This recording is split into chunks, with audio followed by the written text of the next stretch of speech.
Hello दोस्तों, Naushad HSC channel में आपका एक बार फिर स्वागत है।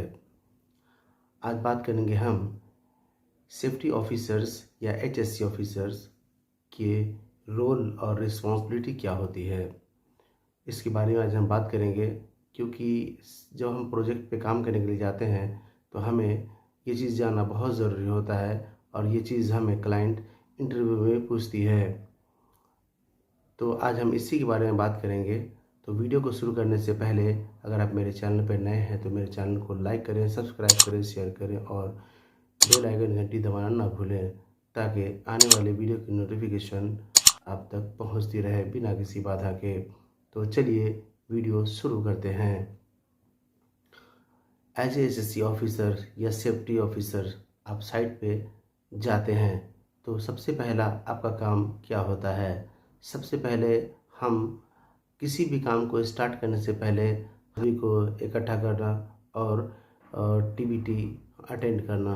टीबीटी में हम स्पेशली बात क्या करते हैं, टीबीटी में हम जो काम आज करने जा रहे हैं इस काम के बारे में डिस्कशन करना, क्योंकि इस काम में हम करने के टाइम हमें इस जॉब में क्या हज़ार्ड्स है और उस हज़ार्ड का क्या सेफ्टी प्रिकॉशंस हमें लेने हैं, उसके सेफ्टी मेजर्स क्या हैं, उस सब के बारे में बात करना और लोगों को अवेयर करना होता है।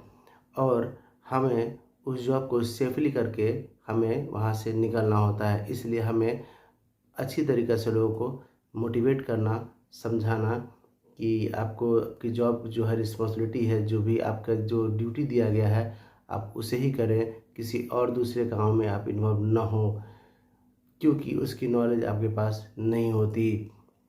तो ये सब सारी चीज़ें हम टीबीटी के अंदर में डिस्कशन करते हैं। उसके बाद और डिस्कशन करने के लिए जैसे हमारे कल के मतलब यस्टरडे बीते हुए कल में क्या क्या ऑब्जर्वेशन आए हैं साइट पे विज़िट करने के टाइम, या हम साइट पे जब वॉक थ्रू होता है, वॉक थ्रू में या जिस जिस तरीके से भी हो, तो हमें उस ऑब्जर्वेशन को भी डिस्कस करना होता है, क्योंकि इस ऑब्जर्वेशन में क्या क्या प्रॉब्लम है उसे भी सामने वाले को बताना होता है, ताकि ऐसे ऑब्जर्वेशन दोबारा नहीं आए। तो ये सब सारी चीज़ें हम साइट पे हमारे जो जो रोल होते हैं जैसे ऑफिसर्स, इसे भी देखना होता है। उसके बाद हमें हमारे साइट पे वीकली 15 दिनों पे या महीने में हर एक कंपनी का अपना अपना ये सिस्टम होता है, लेकिन जनरली वीकली ही वॉक थ्रू होता है जो क्लाइंट के द्वारा किया जाता है। उसमें क्लाइंट वॉक थ्रू में क्लाइंट पार्टिसिपेट करते हैं और हमें साइट पे विज़िट करना होता है।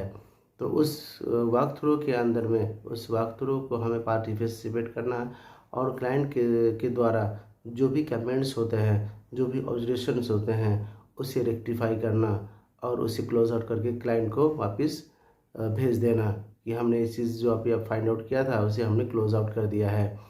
तो ये सब सारी चीज़ें भी होती है। उसके बाद साइट पे बड़े अधिकारी का भी विज़िट होता है, महीने में, 2 महीने में, 6 महीने में बड़े बड़े अधिकारी लोगों का विज़िट होता है, क्योंकि हमारा जो काम है, जो साइट पे चल रहा है, वो किस तरीके से चल रहा है, वो सही है या नहीं है। अब प्लांट कहाँ तक पहुँचा, हमारा जो काम है वो काम कहाँ तक पहुँचा। तो जो जो भी उन लोगों का जो भी मोटिवेशन होगा, तो बड़े बड़े अधिकारी लोगों का भी साइट पे विज़िट होता है और उस विज़िट को भी हमें पार्टिसिपेट करना पड़ता है, कि ताकि हम अपने अपने उनका जो कुछ भी कमेंट्स हो या वो कुछ चीज़ जानना चाह रहे हो हमसे, तो हम उनसे बता सकें, ताकि उनके मन में कोई संदेह ना हो, कोई डाउट नहीं हो। ठीक है, वैसे सारी चीज़ें भी बतानी होती है। और वो विज़िट जो होता है वो हर एक चीज़ को ऑब्ज़र्व करते हैं, काम की क्वालिटी को ऑब्ज़र्व करते हैं, काम कितना परसेंटेज कंप्लीट हुआ, सेफ्टी हम किस तरीके से साइट पे हमारा सेफ्टी कितना इम्प्लीमेंट है और कितने इम्प्लीमेंटेशन की ज़रूरत है, वो सारी चीज़ें भी वो ऑब्ज़र्व करते हैं। हमारे एक्सेस वगैरह के बारे में भी देखते हैं वो, कि एक्सेस जो है वो बराबर क्लियर है कि नहीं है, एक्सेस पे कुछ ऑब्स्ट्रक्शन तो नहीं, कुछ बाधाएं तो नहीं है जिसकी वजह से कुछ इंसिडेंट एक्सीडेंट हो सकते हैं। वो सब सारी चीज़ें वो ऑब्ज़र्व करते हैं उस साइट पे विज़िट करने के वक्त में।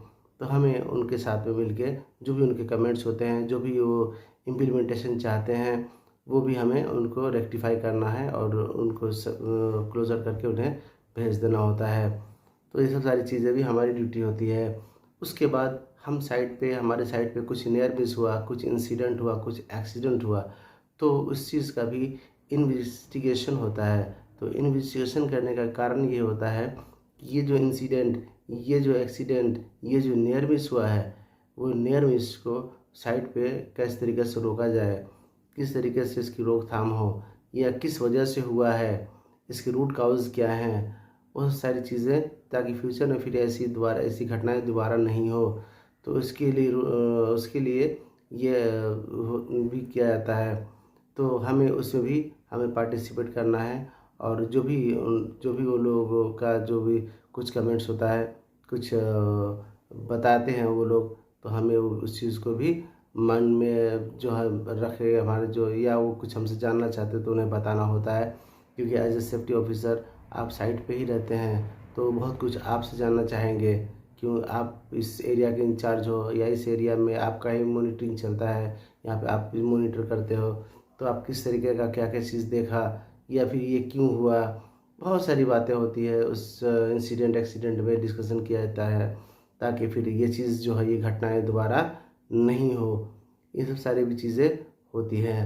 तो हमारी जो मेन जो हमारा ये चीज़ है, ड्यूटी हमारा ये होता है, किसी भी जॉब को स्टार्ट करने से पहले हम उस जॉब के बारे में जानना ज़रूरी है हमें। और उस जॉब के लिए क्या क्या परमिट की आवश्यकता होगी, तो परमिट के बारे में भी हमें बात करना होगा परमिट होल्डर से, कि भाई इस जॉब में हमारा ये परमिट है, और इस परमिट पे हमारे ये जो एक्टिविटी हैं, ये एक्टिविटी लिखे हुए हैं, लेकिन ये जो आप कर रहे हो तो कुछ दूसरा एक्टिविटी है, ये इस परमिट के में इस काम का कुछ लेना देना कुछ भी नहीं है।